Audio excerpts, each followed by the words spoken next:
This video is all about how to shoot the perfect sunrise. And the first thing you need to know is that you absolutely have to arrive at the location for your sunrise at least 30 minutes before the sun is due to crest over the horizon. We arrived about half an hour ago, an hour before the sun is going to rise. The reason we do that is because A, it gives us plenty of time to set up, and B, look, the sun is not going to be out for another 30 minutes, but look at how much light there is in the sky already. To get a perfect sunrise, you want to be here for that full range of shooting. Every 2 minutes, that sky is changing in brightness, in color, the clouds are moving, the mist is rolling through, and I'm getting some really wild and interesting shots as I shoot through this time.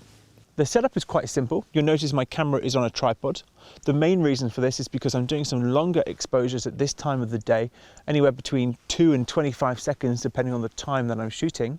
And I also know that once my composition is set, I'm pretty much not going to change it all that much. Maybe slight changes to the left or the right, but that's about it. And if that's all the changes you're going to be making, it's best to set the composition once and leave it in place on the tripod. I'm also using my intervalometer for this, for a couple of reasons. One, it's really cold and it's easier for me to press this button than it is to reach this one over here. And two, I don't want to shake my camera at all. At the moment, I'm shooting for about 1/3 of a second. And if I go and take a photo and I jog my camera in that 1/3 of a second, there's a good chance I'm going to capture some motion blur. So it's best to use an intervalometer or a cable release or a wireless remote, or whatever you have at your disposal. If you don't have any of that, you can simply set your camera to a 2 or 3 second delay timer, take a photo, take your hands off, and a couple seconds later, it's going to capture an image. Now let's discuss the camera settings that I'm using. The first thing that I'll mention is that I'm shooting on aperture priority mode here. For me, the most important part of this photo is to have a good depth of field and a good sharpness throughout the frame. So I'm setting my camera to f8. I might change it to f11 as more light becomes available, but right now I need that extra stop of light, so I'm using f8. I'm also using a pretty high ISO of ISO 1000. The reason I've chosen this ISO is because there's mist and clouds moving in this scene, and I would rather not capture the motion blur of the mist. I'd rather capture the shape of the mist by capturing it in a short amount of time. So I'm boosting my ISO. And right now that's going to give me a shutter speed of 1/4 of a second. And that is going to change every 5 minutes or so for the next 3 hours, probably, as the sun starts to come up. And that's okay, because as I go through this process of capturing the sunrise, I'm going to change my settings. The ISO will eventually come down to 100 ISO. And the aperture may go to f11, and the shutter speed may actually come to 1/100th of a second or 1/200th of a second. More light is going to become available in the next 30 minutes especially, and these settings are going to change quite radically. But that's the great thing about shooting on aperture priority mode. I know that I'm going to set the aperture, that's my priority, and the aperture is always going to be something I'm happy with. F8 or F11, whatever I decide to set it to, is going to be captured. The shutter speed and the ISO are less important in this scenario. The focal length that I'm currently using is 135mm. This is really dependent on your scene though. So for me, this works great. I'm trying to get this chapel on the hill in the background with the mountains, with the clouds, with the mist, with the trees, and 135 is capturing all of that. For you, you might be in a situation where you want as wide as you can go. So the focal length really doesn't matter when it comes to the scene that you're shooting. Just use whatever works best for you. I'm using auto white balance here as opposed to cloudy or daylight because I'm shooting in RAW, and RAW gives me the ability to edit my white balance in post.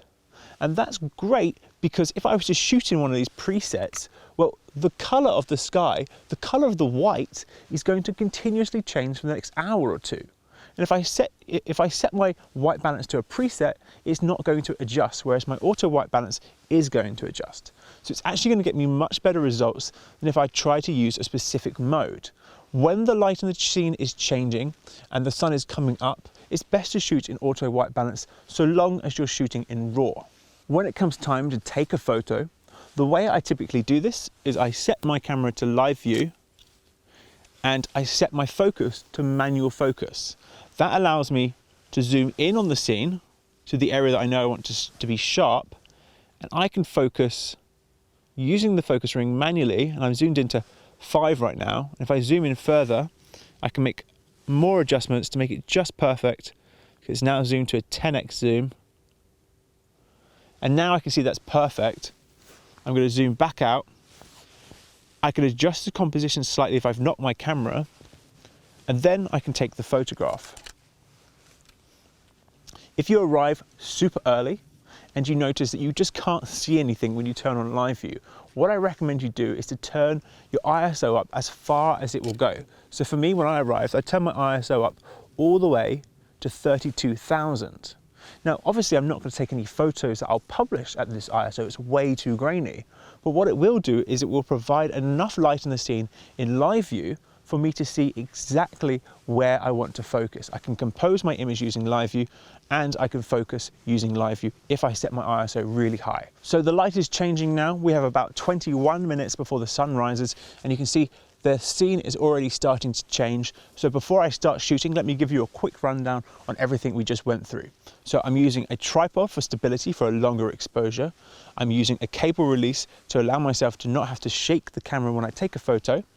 I'm using 135mm for this scene because it works best for me, set to manual focus. This allows me to get perfect focus, and my camera is not going to be trying to focus every time we take a shot, which is especially hard to do in low light. I've got my camera set to aperture priority mode.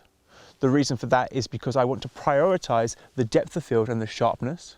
My ISO is around 1000, but as the light is starting to come out, I'm going to turn that down to probably 500, and then I can keep that same shutter speed that I had previously.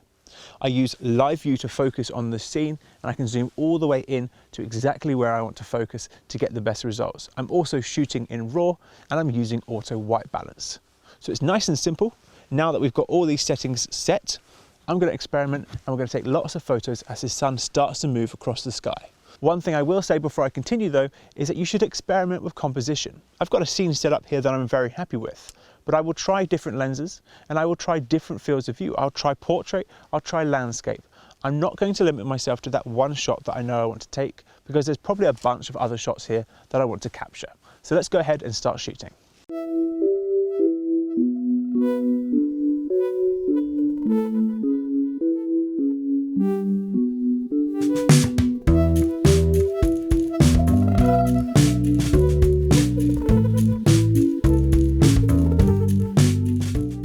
We're now just 3 minutes away from the sunrise, and I've experimented with the composition a little bit. I've changed lenses from the 135 to the 100 because I want to capture some of this mist and foreground, but I expect to change this again as we shoot. I've also turned down the ISO from 1000 ISO to 250.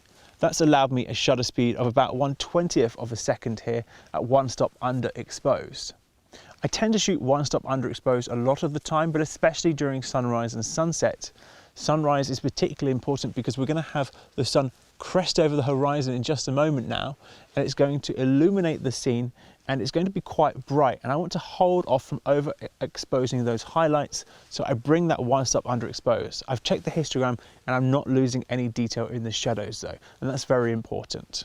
It's now 6:52 in the morning, and the sun has just crossed the horizon, and I'm starting to see over here some of the clouds are turning pink, and I can see a bit of pink cresting out in the background over there. So what I'm expecting pretty shortly is for these mountains to light up a little bit and some of these clouds to start to glow a little bit stronger. For that, I'm going to turn my lens back from the 100 to the 135 so I can get better focus on those mountains and less focus on these trees and mist in the foreground. As I said before, it's all about experimenting with different compositions and adjusting your scene as the light changes.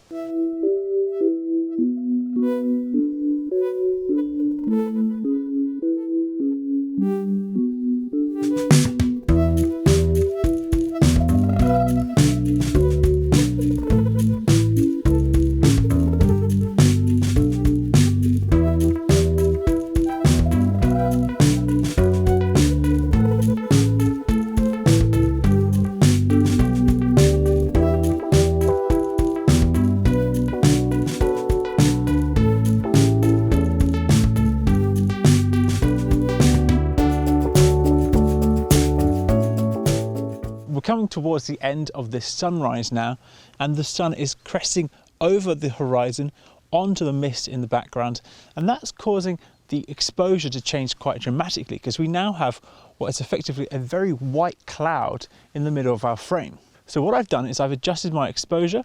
The ISO is now at 100, the aperture is at f11, and then I've gone into live view. By pressing the info button a few times, and you can probably do this on your camera too, it shows me various information. One important thing is the spirit level. It's telling me that my camera is completely level, which is what I look for in a photo like this. And it's also showing me the histogram. I can see in the histogram that nothing is clipping from too white and nothing is clipping from too black. The scene is changing a little bit and my camera settings are making adjustments as we go.